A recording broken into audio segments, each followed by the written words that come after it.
Assalamualaikum warahmatullahi wabarakatuh. Alhamdulillah wassalatu wassalamu ala Rasulillah wa ala alihi wa ashabihi wa mawalah. La haula wala quwata illa billah, amma ba'd. Para pemirsa rahimakumullah, bersyukur kita kehadirat Allah Subhanahu wa taala yang telah memberikan nikmat yang tiada tara. Bahkan kalau kita ingin merenungi dalam musibah corona ini, sebetulnya ada hikmah yang ingin Allah tunjukkan kepada kita. Insya Allah dengan penggalian hikmah itu akan meningkatkan pula kesyukuran kita kepada Allah Subhanahu wa taala. Salawat dan salam semoga tercurah buat baginda Rasulullah Muhammad sallallahu alaihi wasallam, buat para keluarga, para sahabat, juga orang-orang yang mentaati ajaran yang beliau bawa hingga akhir zaman kala. Para pemirsa rahimakumullah, dalam kajian singkat kita kali ini kita akan menguraikan tentang hakikat dari Idul Fitri. Nah, paling tidak menurut kami itu ada dua pemaknaan terkait Idul Fitri ini. Pertama itu pemaknaan secara bahasa ya, atau literal. Jadi kata Idul Fitri, Id itu artinya adalah hari raya ataupun pesta dalam tanda kutip ya.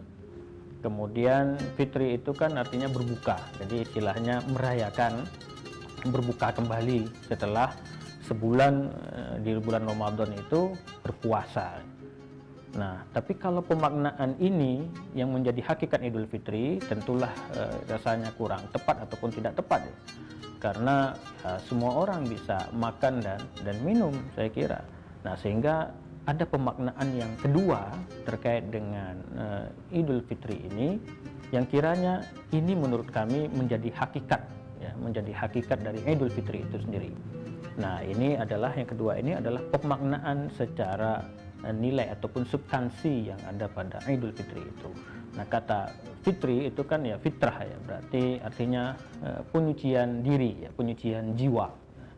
Nah, sehingga tujuan berpuasa itu pada hakikatnya adalah penyucian diri atau penyucian jiwa, yang dengan penyucian jiwa itu kemudian membentuk seseorang menjadi pribadi yang muttaqin ya, la'allakum tattaqun, itu supaya kamu menjadi orang yang bertakwa.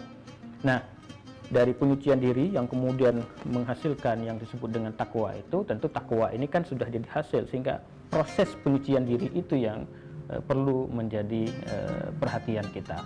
Dalam proses penyucian diri selama melaksanakan puasa itu ada dua hal pula yang paling tidak ini menjadi hal yang fundamental. Yang pertama, pemaknaan dari puasa sebagai imsak. Jadi hakikat puasa sebagai imsak yaitu menahan diri atau mengontrol diri atau self controlling. Nah, jadi dia tidak egois ya, tidak mementingkan diri sendiri. Ketika dia diberi jabatan, ya diamanahi atau dengan sebuah jabatan, dia akan menggunakan jabatan itu untuk kepentingan orang banyak, bukan sebaliknya. Bukan digunakan jabatan itu untuk kepentingan diri sendiri yang terlalu banyak.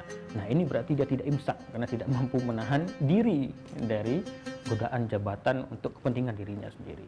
Nah, yang kedua, dari imsak itu tadi secara makna hakikat dari puasa itu ada juga makna lain, yaitu yang bisa kita gali atau nilai lain, yaitu rasa lapar dan dahaga kita itu adalah cara ya untuk kita bisa merasa peduli ataupun merasa kepedihan dan kesulitan orang lain.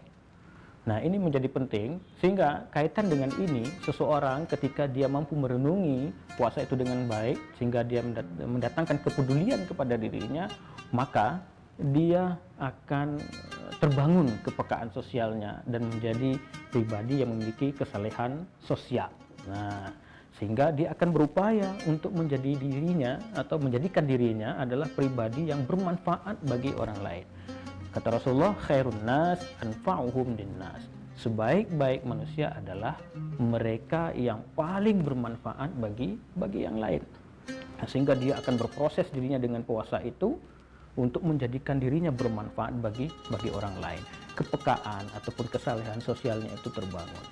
Para pemirsa rahimakumullah, kaitannya dengan imsak dan kesalehan sosial itu kita dapat memberikan contoh dalam musibah COVID-19 atau virus corona saat ini, seseorang itu dikatakan dia memberikan bukti bahwasanya dia imsak, mampu menahan dirinya, misalnya ketika dia mampu menahan diri dari melakukan tindakan individu yang mampu mengancam dirinya, mampu mengancam keselamatan dirinya, keselamatan keluarganya, juga keselamatan orang banyak. Dia tidak akan melakukan itu. Nah, ini imsak. Nah, bukti kesalahan sosial contohnya adalah ketika dia mampu berbuat dan memberikan manfaat, bantuan kepada yang lain, terutama bagi mereka yang terdampak dari musibah virus corona ini. Setiap Ramadan itu istimewa, jadi begitu pula dengan Idul Fitri, itu pasti ada keistimewaan di dalamnya. Meskipun saat ini Ramadan dan Idul Fitri nantinya kita akan menjalaninya dengan hal yang berbeda, tetapi bagi mereka yang meraih hakikat dari Idul Fitri itu, maka dia tetap akan mampu beridul fitri dengan penuh khidmat pula. Maka di akhir ini ingin saya sampaikan sebuah pepatah, laisal 'id liman labisal jadid walakinnal 'id liman taqwahu yazid. Bukanlah Id itu atau hari raya itu bagi mereka yang mengenakan pakaian baru, tetapi hari raya itu bagi mereka yang takwanya bertambah. Mudah-mudahan kita menjadi pribadi yang mendapatkan hakikat dari Idul Fitri ini. Mudah-mudahan bermanfaat. Wassalamualaikum warahmatullahi wabarakatuh.